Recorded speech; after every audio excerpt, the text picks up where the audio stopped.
दोस्तों, स्वागत है आपका करियर हब क्लासेस में। और ये संविधान के भाग से संबंधित जो प्रश्न हम देख रहे थे उनका पार्ट 2 है। पार्ट 1 में हम इससे संबंधित कुछ प्रश्नों को देख चुके हैं। पार्ट 2 में हम संविधान के भाग से संबंधित जो प्रश्न बचे हुए थे उनको देखेंगे। अगर आपने पार्ट 1 को नहीं देखा है तो सबसे पहले जाकर पार्ट 1 को देख लीजिएगा। थ्योरी भी इसकी करवा दी जा चुकी है। आपने थ्योरी नहीं देखी तो थ्योरी वाला पार्ट भी देख लीजिएगा। तो चलिए शुरू करते हैं आज की क्लास। देखिए, अगला प्रश्न है, भारतीय संविधान का भाग 10 किसके बारे में है? तो भारतीय संविधान का भाग 10 संबंधित है अनुसूचित जाति और अनुसूचित जनजातीय क्षेत्रों से, यानी एससी और एसटी क्षेत्र से।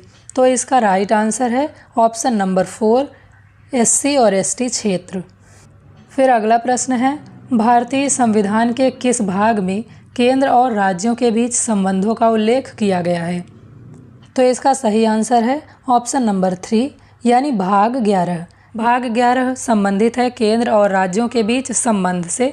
मैंने आपको बताया था थ्योरी सेक्शन में कि भाग 11 में केंद्र और राज्य के मध्य संबंधों का जिक्र किया गया है।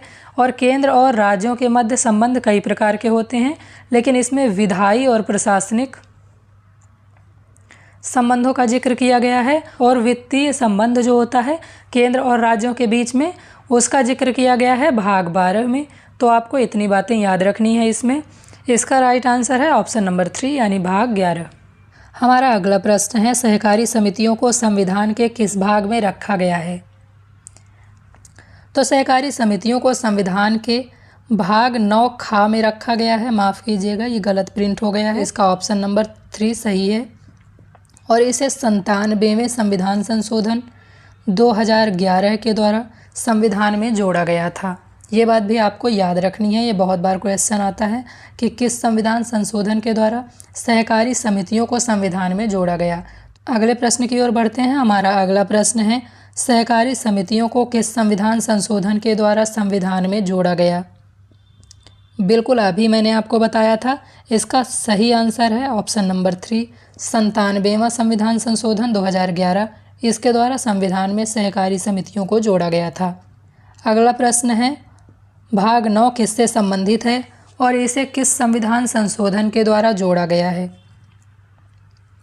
तो भाग 9 संबंधित है पंचायतों से और इसे 73वें संविधान संशोधन 1992 के माध्यम से संविधान में जोड़ा गया था। अगला क्वेश्चन है, नगरपालिकाएं संविधान के किस भाग से संबंधित हैं? तो नगरपालिकाएं संबंधित है संविधान के भाग 9 से। अभी मैंने आपको बताया था और थ्योरी सेक्शन में भी मैं आपको बता चुकी हूँ। भाग 9 संबंधित है पंचायतों से, 9 का का संबंधित है नगरपालिका से और 9 का खा संबंधित है सहकारी समितियों से।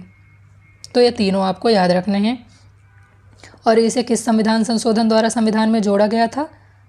तो इसे जोड़ा गया था 73वें संविधान संशोधन 1992 के द्वारा। ये बात भी आपको याद रखनी है। अगले प्रश्न की ओर बढ़ते हैं। हमारा अगला प्रश्न है, नगरपालिका को किस संविधान संशोधन के द्वारा संविधान में जोड़ा गया है? अभी मैंने आपको बताया था। आप बताइए कि नगरपालिका को किस संविधान संशोधन द्वारा संविधान में जोड़ा गया है? तो नगरपालिका को 74वें संविधान संशोधन 1992 के द्वारा संविधान में जोड़ा गया है। भारतीय संविधान का भाग 15 अनुच्छेद 324 से लेकर 329 किससे संबंधित है? यह है हमारा अगला प्रश्न। तो इसका आंसर है ऑप्शन नंबर 3, निर्वाचन या चुनाव से। अगला प्रश्न है, आपात उपबंध भारतीय संविधान के किस भाग से संबंधित हैं? तो इस प्रश्न का सही उत्तर है ऑप्शन नंबर 2, भाग 18 से संबंधित है। और यहाँ देखिए इसकी डिटेल भी लिखी गई है। भाग 18 से संबंधित है आपात उपबंध। आपात उपबंध से संबंधित अनुच्छेद या भाग 18 से संबंधित अनुच्छेद हैं 352 से लेकर 360 तक। 3 प्रकार के आपात उपबंधों का जिक्र संविधान में किया गया है। पहला है राष्ट्रीय आपातकाल, दूसरा है राष्ट्रपति शासन, तीसरा है वित्तीय आपातकाल। मैंने आपको थ्योरी सेक्शन में भी ये पूरी चीज़ें डिटेल में बताई थी, तो उस वीडियो को एक बार जाकर ज़रूर देख लेना। उसके बाद सारे क्वेश्चन आंसर करना। उसके बाद आप सभी प्रश्नों को बहुत आसानी से हल कर पाएंगे और आपको पूरी थ्योरी भी उसकी पता होगी। तो चलिए बढ़ते हैं अपने अगले प्रश्न की ओर।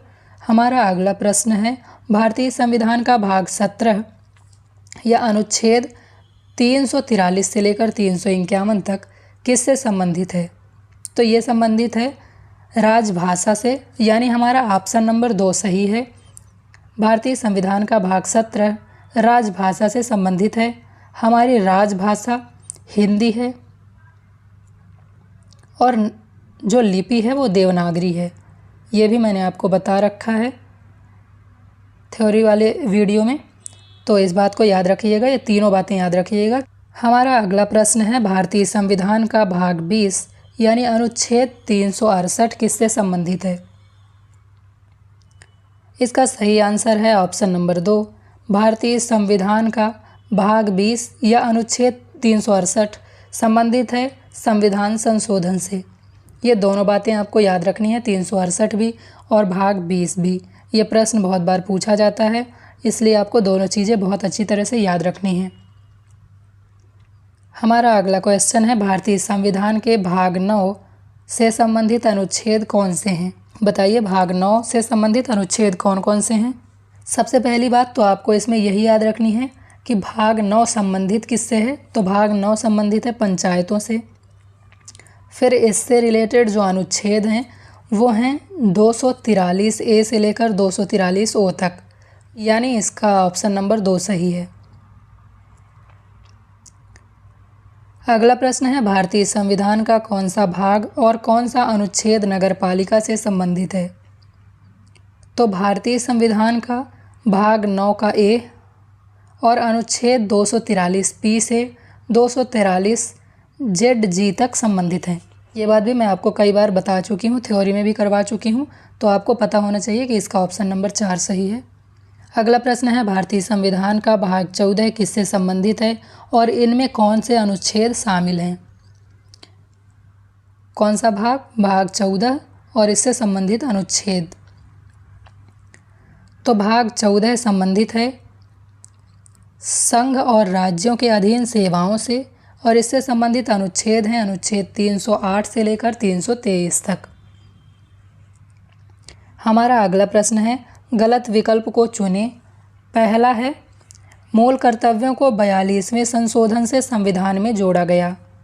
दूसरा ऑप्शन है, पंचायतों को 73वें संशोधन से संविधान में जोड़ा गया। तीसरा ऑप्शन है, सहकारी समितियों को 97वें संशोधन से संविधान में जोड़ा गया। चौथा ऑप्शन है, मूल अधिकारों का वर्णन संविधान के भाग 3 ए या भाग 3 का में है। बताइए इसमें से गलत विकल्प कौन सा है? तो देखिए, पहली बात तो बिल्कुल सही लिखी गई है कि मूल कर्तव्यों को 42वें संशोधन के माध्यम से संविधान में जोड़ा गया था, स्वर्ण सिंह समिति की सिफारिश पर 1976 में। दूसरा, पंचायतों को 73वें से जोड़ा गया, ये बात भी सही लिखी है। सहकारी समितियों को 97वें संविधान संशोधन के द्वारा जोड़ा गया था संविधान में, ये बात भी सही है। मूल अधिकारों का वर्णन संविधान के भाग 3 ए में नहीं है, भाग 3 ए जैसा कोई भाग ही नहीं है, भाग 3 है और मूल अधिकारों से संबंधित भाग भी वही है, यानी भाग 3 मूल अधिकारों से संबंधित है। ये ऑप्शन गलत हो गया, यानी ऑप्शन 4 इसका सही आंसर है। हमें यही चुनना था कि इसका गलत विकल्प कौन सा है। गलत विकल्प है ऑप्शन 4। फिर अगला प्रश्न है, भारतीय संविधान के किस भाग में संविधान संशोधन की प्रक्रिया का उल्लेख है? तो देखिए, भारतीय संविधान के भाग 20 में संविधान संशोधन की प्रक्रिया का उल्लेख किया गया है।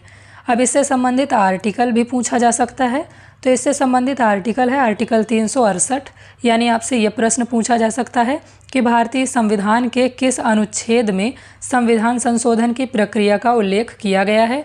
तो आर्टिकल 368 में संविधान संशोधन की प्रक्रिया का उल्लेख किया गया है। ये दोनों बातें आपको याद रखनी है। इसका सही आंसर है ऑप्शन नंबर 4, यानी आर्टिकल 20। तो संविधान के भाग से संबंधित सभी प्रकार के क्वेश्चन हमने सॉल्व कर लिए हैं। इससे बाहर आपसे कोई भी क्वेश्चन संविधान के भाग से संबंधित नहीं बनेगा। इतने प्रश्नों को आप ठीक तरीके से कर लीजिए। और वीडियो अगर आपको पसंद आई हो तो वीडियो को लाइक कर दीजिएगा, अपने दोस्तों के साथ ज़्यादा से ज़्यादा शेयर कर दीजिएगा, चैनल को सब्सक्राइब कर लीजिएगा, बेल आइकन को भी ज़रूर दबा लीजिएगा ताकि हमारी हर वीडियो का नोटिफिकेशन आप तक पहुँच सके।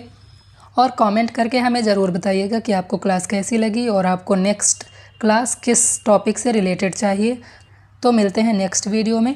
तब तक के लिए अपना ख्याल रखिए, खुश रहिए और अपनी पढ़ाई जारी रखिए।